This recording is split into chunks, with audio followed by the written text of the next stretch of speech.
আলহামদুলিল্লাহ বিসমিল্লাহি ওয়াসসালাতু ওয়াসসালামু আলা রাসূলিল্লাহ।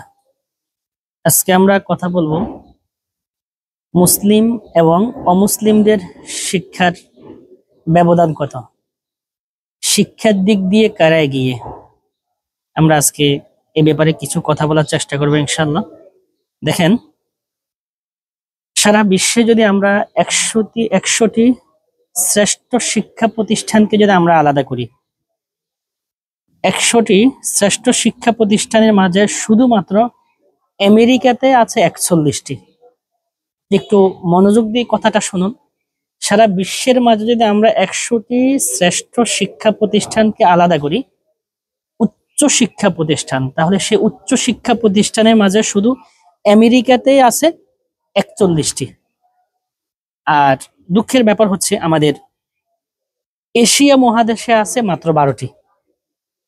শ্রেষ্ঠ প্রতিষ্ঠানের মাঝে এশিয়া মহাদেশে আছে মাত্র 12টি। আর আরো সুখের খবর হচ্ছে যে এই 12টি শ্রেষ্ঠ প্রতিষ্ঠানের মাঝে সারা বিশ্বে প্রায় 57টি মুসলিম রাষ্ট্র রয়েছে। সারা বিশ্বে 57টি মুসলিম রাষ্ট্রের মাঝে ওই 100 শিক্ষা প্রতিষ্ঠানের মাঝে একটাও নাই। আপনি কি বুঝলেন? আমাদের মুসলিমদের শিক্ষার মান এত নিচে, মুসলিমদের শিক্ষার মান এত নগণ্য, সারা পৃথিবীর মাঝে 100 শ্রেষ্ঠ শিক্ষা প্রতিষ্ঠানের মাঝে আমরা মুসলিম রাষ্ট্রগুলো আমরা একটা শিক্ষা প্রতিষ্ঠানও এই বিশ্বকে উপহার দিতে পারি নাই। তার মতো নির্লজ্জের ব্যাপার, তার মতে এত লজ্জার ব্যাপার আমার মতে আর কিছুই নেই। 100 শিক্ষা প্রতিষ্ঠানের মাঝে আমাদের মুসলিম রাষ্ট্রের মাঝে আমরা মুসলিম রাষ্ট্ররা আমরা একটা শিক্ষা প্রতিষ্ঠানও সারা বিশ্বকে শ্রেষ্ঠত্বের উপহার দিতে পারি নাই। এর চাই তার নির্লজ্জতার ব্যাপার আর কি আছে?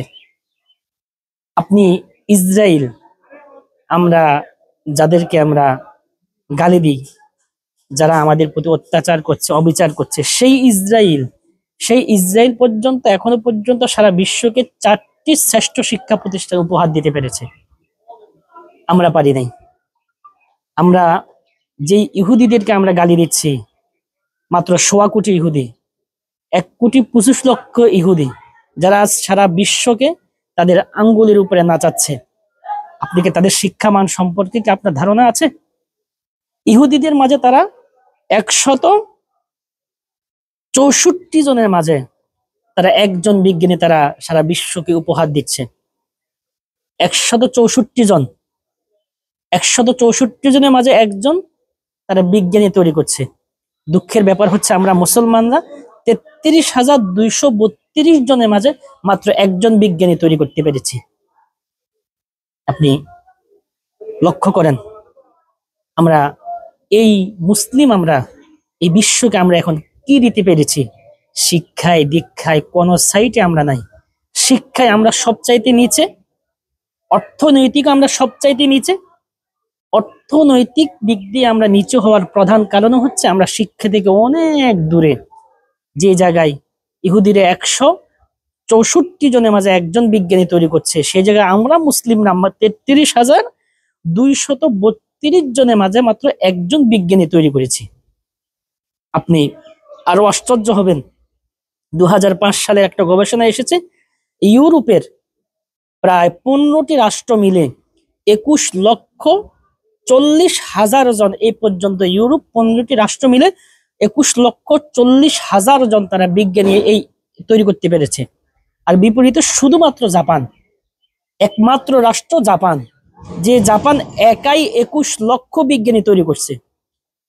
আপনি চিন্তা করেন, এ পর্যন্ত কোনো মুসলিম রাষ্ট্র এখনো পর্যন্ত কোনো ভালো বিজ্ঞানী এই বিশ্বকে উপহার দিতে পারে নাই।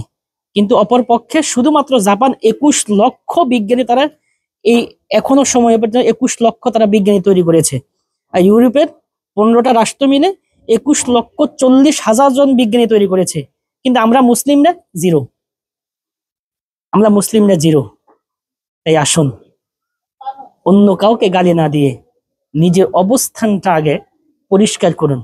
আমি যে অন্য একটা সম্প্রদায়কে গালি দিচ্ছি, আমার ভিতরে কি আছে, আমি এই জাতিকে কি দিয়ে যাচ্ছি? তাই সকল কিছু ভেদাভেদ ভুলে গিয়ে নিজের অবস্থান পরিষ্কার করুন। নিজে বিশ্বকে কিছু দিয়ে যান, অমুসলিমকে গালি দেওয়ার আগে তারা বিশ্বকে কি দিতে পেরেছে সেটা আগে ভাবুন। আসসালামু আলাইকুম ওয়া রাহমাতুল্লাহি ওয়া বারাকাতুহু।